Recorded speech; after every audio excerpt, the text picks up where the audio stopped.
that's the thing. That's a great point, because a lot of people who are employees, they don't get to take advantage of the tax deductions that people that are self-employed or have corporations do. That's right. So this is something that they should do. That's right.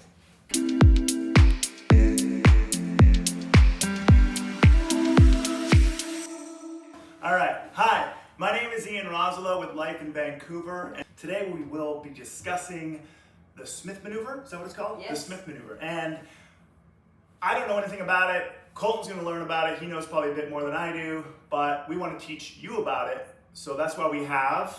I'm Marcy Perron with Art Mortgage. At Art Mortgage, we're here to help you build wealth, one mortgage at a time. We help you make the money work for you, not the other way around. Yeah, and this is... Colton Clark. All right, so first off, we're going to get a quick overview of what it actually is. Martina. Well, before we even get into what is the Smith maneuver, I just wanted to highlight some of the issues homeowners in Canada are facing. We all know our taxation is really high. Inflation is high, and it's really hard for homeowners to catch up. Usually salaries, they don't increase as fast as taxation and the cost of living. I was thinking there must be something to help. Why is mortgage not part of the financial plan of Canadian homeowners? And then I discovered a book called The Smith Maneuver. I was very intrigued, and I called the person that wrote the book, which is Robinson Smith, and discovered that there's something Canadians can do to convert the mortgage on their principal residence into a tax-deductible debt. So just quick, the writer of the book is, what's his name? Robinson Smith. Robinson Smith, and the book is called The Smith Maneuver? Yes. All right, perfect. Thank you. Usually we are told that we have to pay off our debt and then we can start saving. Yeah, that's the kind of the idea. You get a mortgage, you got to pay it off, then you live like mortgage free because you don't want to be in debt. And is that a good thing or a bad thing? Is that a bad kind of outlook on it? Well, I believe that we are able to do both at the same time.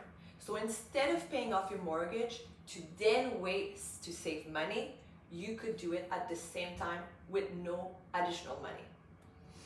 So we're used to the traditional approach, which is, yeah, I know, we're used to the traditional approach to be debt-free. But there's good debt and there's bad debt. I've heard this. Right? I've heard this concept. So it's easier. I have mostly bad debt. Yeah. So technically, people don't see their houses as a bad debt, right? Because it is an asset on the market that will grow over time. However, did you know that to pay off a mortgage of like $900,000, you will need to earn over $2 million? Wow. That's huge. But those numbers are very normal for Vancouver. $2 million a year or $2 million in total? In your lifetime, okay. Because when Two bedroom condo, you're gonna make $2 million a year. I'm out. I'm going somewhere else. yes. Going to Southeast Asia. Yeah. Yeah, exactly. You want to, but there's a way. There's a way we can help people, and there's to implement the Smith maneuver. And the Smith maneuver is to help convert the debt into something that's tax deductible, which in the process help you take money from it and save it. Okay. So you're reducing your bad debt and you're increasing your wealth with no additional money. So how does it work? Like, I know there's different avenues, but like, what's the most basic form of it? Because there's different, and you said, we talked about this before, and you said there's just different, like multiple properties. So let's just say one property, and is it more geared towards self-employed people or employed people, or it doesn't matter? It doesn't matter. Okay. Anyone in Canada that owns a home and have more than 20% equity. Yeah. So like they put 20% down, yes. or they paid it off, so it's 20%. Yeah. Yes. Okay. Can implement the strategy. Okay. But you need to have the right mortgage product. So if you could explain this to us in the simplest way, pretend that we're 10-year-olds. Yes. If you could explain we're that not to 10-year-olds. us. We are like two 10-year-olds. Yes. Please explain this to us. Use diagrams, figures, anything that's going to help us understand how this works so we can help our clients. Explain Yes. it to our clients. And them. And they can explain it to their friends and family, and we'll get this all done. Let me use the whiteboard because visuals will help. Yes. Okay? So we have a nice house here. That's a beautiful house. Yes. Sloped roof. Very nice house. Thank you. Yeah. And I'm using a house, but it could be a condo, it could be a townhouse, any properties. The main criteria is you want to make sure that you have enough equity to do the strategy. And you need the right mortgage product. And that's where I come to help. Okay. The right mortgage product is a re-advanceable mortgage product. Okay?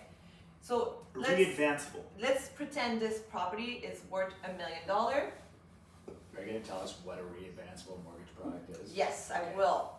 And your mortgage is $800,000. Okay. When you start the strategy,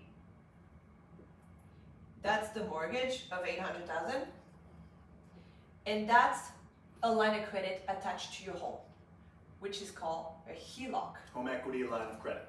That's right. Okay. When you have a re-advanceable mortgage product, it means that every time you make a payment on $800,000, which mortgage payment is about $4,200, estimate, it's not the exact number, but we want to keep things Interest rate up and easy. down, yeah. Yep. So every time you make a mortgage payment, some of it is interest, and that would go to the bank. Some of it is the principal, and that belongs to you, right? So this person probably have a high rate. Most people, when you start the mortgage, the component of the interest is larger than the principal. Right. But on a fixed mortgage rate, every time you make a payment, this becomes a little bit bigger, and this becomes a little bit smaller. That's a classic. You're paying more as time goes along. You pay off more principal and less interest, and then eventually, hopefully, you maybe get to zero. The banks get paid first, right? Yeah, of course. The banks get paid first. Exactly. And this maneuver really is to help people to save money while they're paying the mortgage. And you may ask, well, Martine, how is someone going to save while they have to pay $4,200 a month? Yeah, it's a lot. Right? It's a lot of money. Yeah. Well, with a re-advanceable mortgage product, the $1,200 from that payment becomes now available on the HELOC. So, which means your credit, boom, increased by this amount. Okay. Okay? 3,000 went to the bank. 12. So yeah, essentially every time you pay a bit of principal off, a HELOC grows. Every so the single home equity line of payment. credit, you get more and more money. So if you've paid off over however many years you've paid off $60,000 in your principal from your original loan, your HELOC grows to $60,000. Albeit if the house price plummets, then your HELOC, that'll change things, right? The HELOC don't change Okay. unless the banks decide to do an appraisal, which they wouldn't do. And an OFC, which is a regulation, Office of Superintendent Financial in BC, they came with a rule that your HELOC can never be more than 65% of the total value. So if your property is worth $1 million, the max HELOC you can have is $650,000.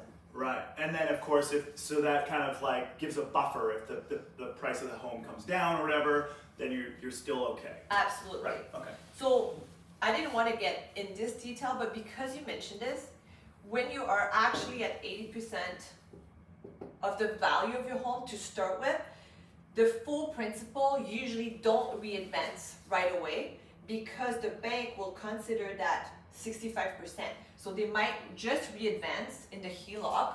I'm gonna change the amount here they might just re-advance 800. So that eventually, when you paid off the 800,000 here, you only have a maximum HELOC of 650. Oh, I see. Okay. Yeah, so they're not going to advance you on your full principal payment. Even though you still own the full house. Yeah. Okay? So let's say from that principal, they calculated a portion that's available in a HELOC, the other rest they keep it to build the 35% that they need. The Smith maneuver is to take that $800 and invest it from your line of credit. And so month after month after month, you are building your wealth. Here, that's your saving account. And you're building 800, 800, 800. And so basically, what you did is you paid your mortgage payment that you already had committed to. You already have the house. You already have the mortgage. And so you already have this payment. So there's new debt, no new debt. You already have that debt. Yeah. But within the debt, there's a portion that's yours. And I want you to take it and I want you to invest it so that money start to grow. Boom, boom. And talk to any financial advisor over a long period of time. If you're able to save money every month, it goes a long way. So you're reinvesting the money on your HELOC, is essentially what you're doing? Yes. And now you might ask me, hold on a second, well, isn't it debt here? Because I'm using a HELOC to invest. I'm paying interest on that HELOC. And there's interest on the HELOC, right? Right. Well, the beauty of using a HELOC to invest, when done properly, is that interest is tax deductible.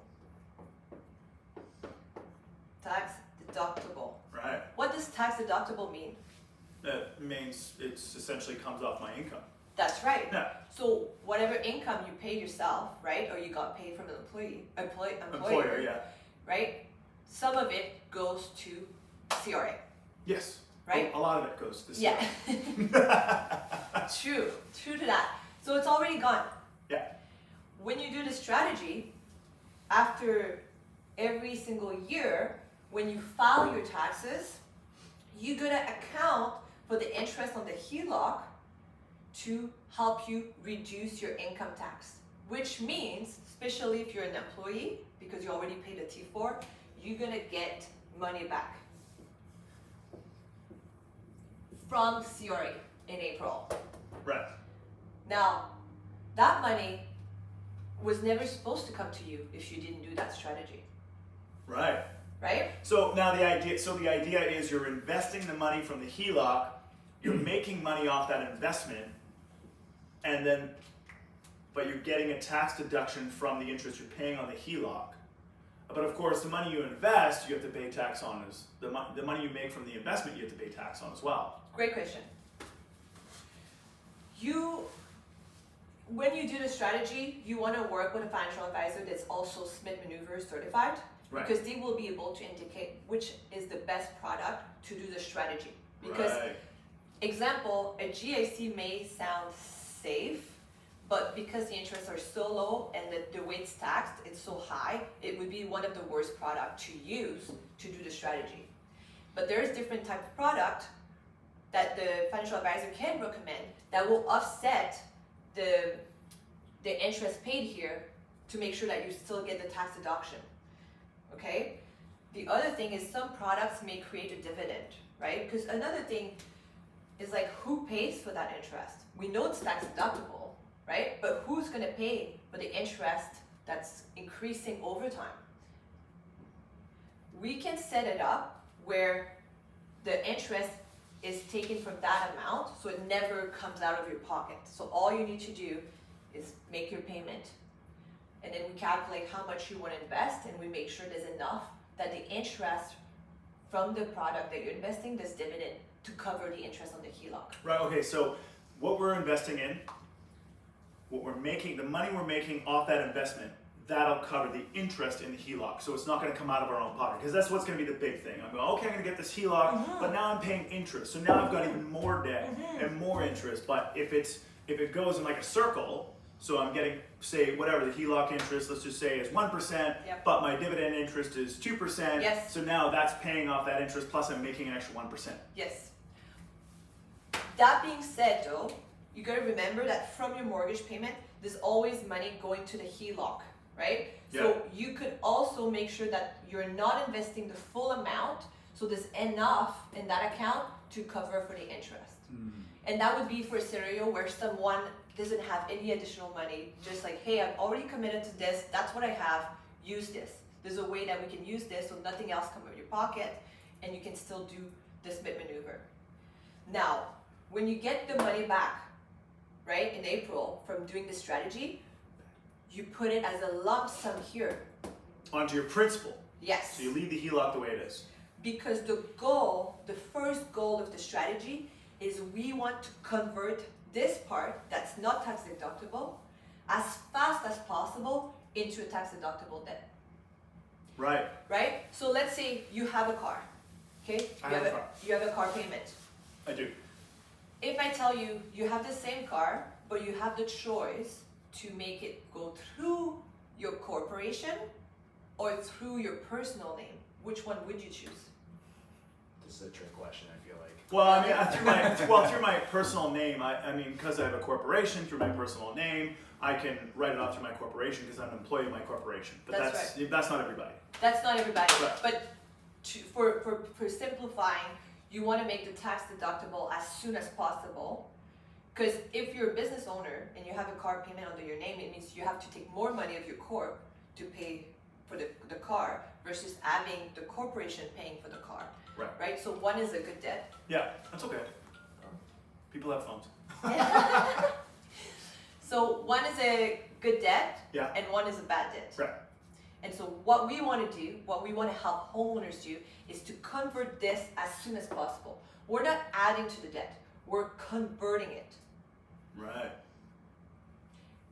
And now, because you got some money back here, and you did a lump sum on that mortgage, right? That bypassed all the interest. That bypassed the bank here.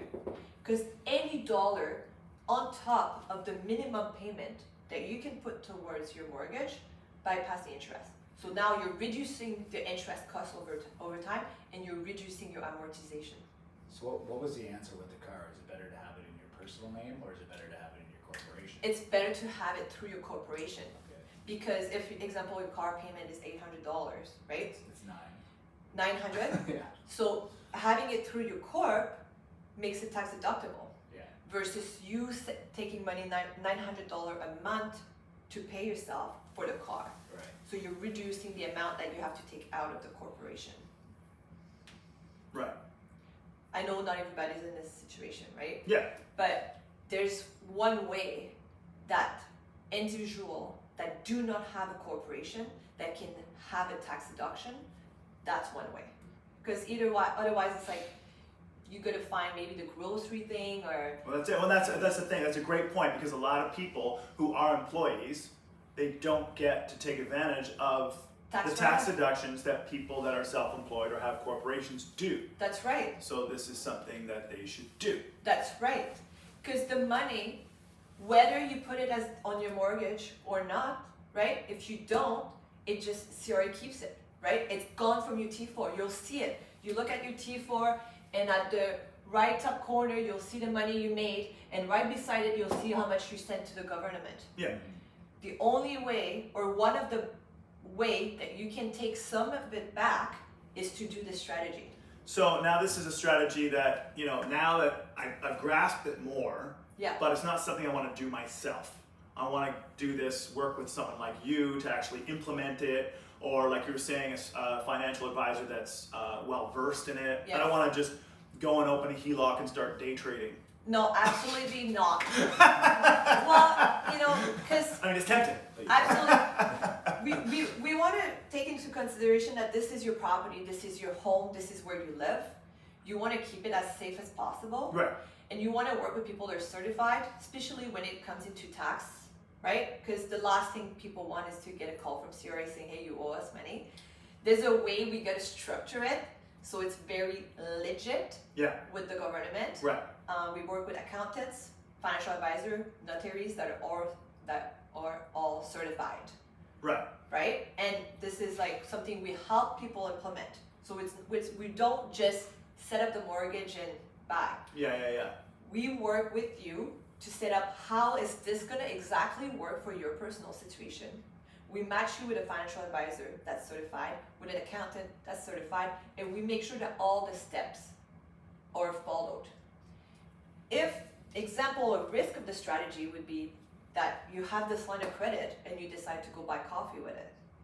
That would be extremely dangerous because now the HELOC is not only used for investment, but is used for consumption. So that's a thing people need to be aware of. So if you're using this HELOC in this strategy, don't use the HELOC as a backup. Like, I'm going to use this HELOC to renovate my property, or I'm going to go get a new lawnmower through the HELOC. I need some extra money for Christmas.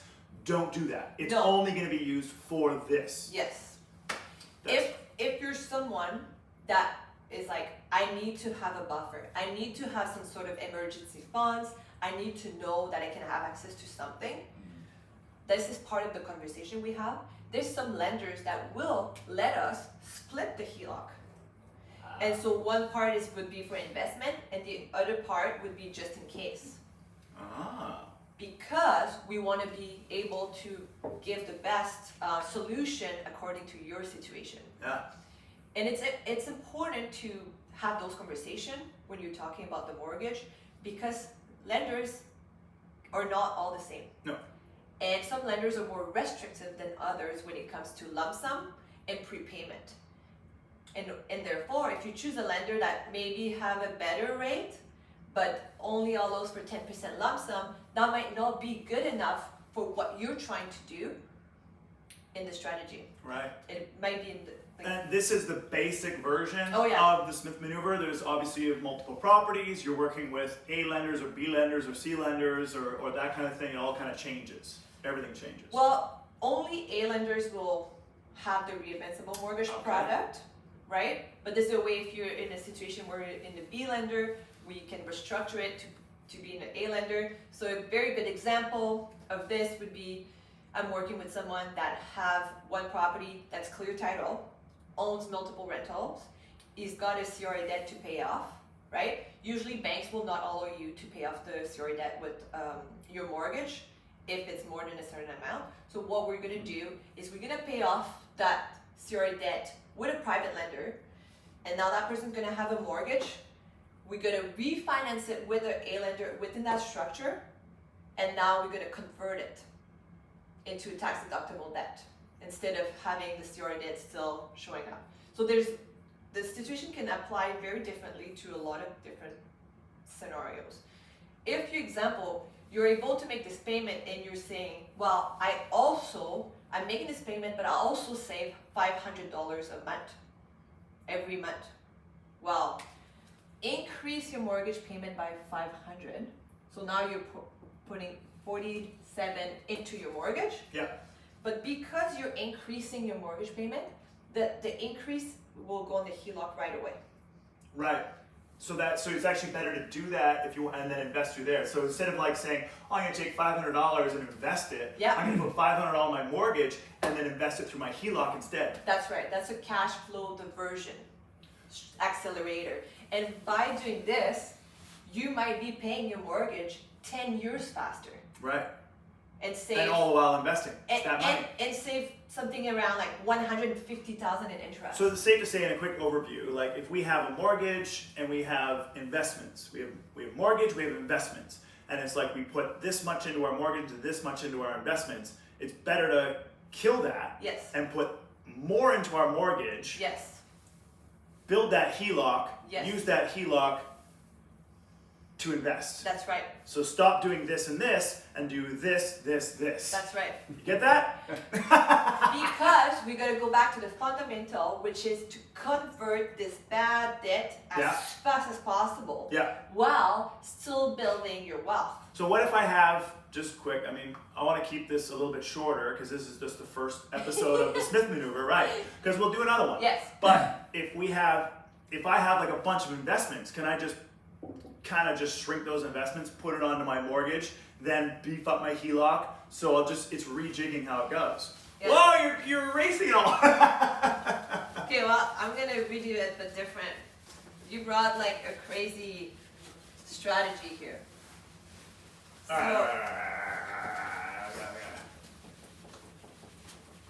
it's a good pen. Okay. Oh, geez, we're losing our tripod here. Don't lose it. Don't you got lose a bad easel. Okay, there we go. blew the, Okay. blew the budget on the camera equipment. Okay, so let's go back. Is that a house or a rock?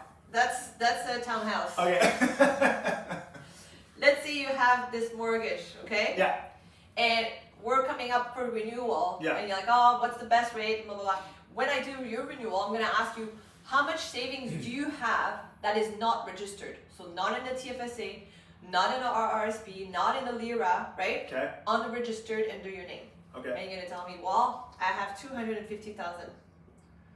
Wow, that's crazy. You know what? We're gonna renew you into an $800,000 mortgage, but we're gonna do 550 into a fixed portion, Okay. and we're gonna do 250 into a HELOC portion. Okay. So you still have the 800 debt, right? Yeah. You're gonna take this, you're gonna pay off the HELOC, putting it to 0, and then you're gonna take the 250 that's now available, Yeah. and then you're gonna reinvest it. Now, you still have the $800,000 mortgage, but 250 is tax deductible right away. Boom. So it's a way to make my cash tax deductible. It's a way to make your cash tax deductible without depleting your asset. Right. Because we still want that money to grow, Okay. right? But now you're the same situation. You have a debt, but 250 is now tax deductible. Yeah. So I moved that debt into something that I'm understanding this It's- so much more yeah. now. We're gonna cut this because we'll do another episode of the Smith Maneuver and we'll kind of expand on it. And if anyone has any questions, feel free to comment, message me. I can put you in touch with Martine. Same thing with Colton. Anyone has any questions for Colton, he can put you in touch with Martine as well. I have her phone number. Cheers. Thank Cheers, you. Thank you so much. Thank Cheers. you. Thank you very much.